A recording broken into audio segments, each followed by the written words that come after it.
The next question. Assalamu alaikum, sir. My name is Naeem. I am a college student from Bangladesh. My question is Satan responsible for all human mistakes? Allah subhanahu wa ta'ala says in the glorious Quran in Surah Fatir, chapter number 35, verse number 18. وَلَا تَزِرُ وَازِرَةٌ وِزْرَ أُخْرَى.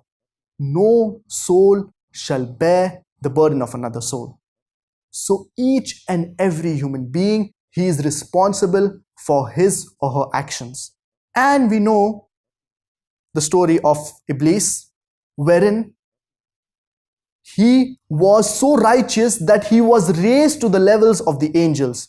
And when Allah subhanahu wa ta'ala commanded the angels to bow down to Adam, peace be upon him, Iblis refused. And he said that I have been created from fire and Adam has been created from clay. So I am superior to Adam, peace be upon him.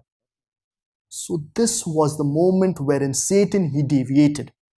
And he asked for respite from Allah subhanahu wa ta'ala. And this is mentioned in the glorious Quran in Surah Araf, chapter number 7, verse number 14 to 17, wherein he tells Allah subhanahu wa ta'ala that give me respite till the day of judgment, and I will misguide all the human beings. I will come from their front, from behind them, from their right, and from their left. So Allah subhanahu wa ta'ala accepted this request of Iblis, of Satan.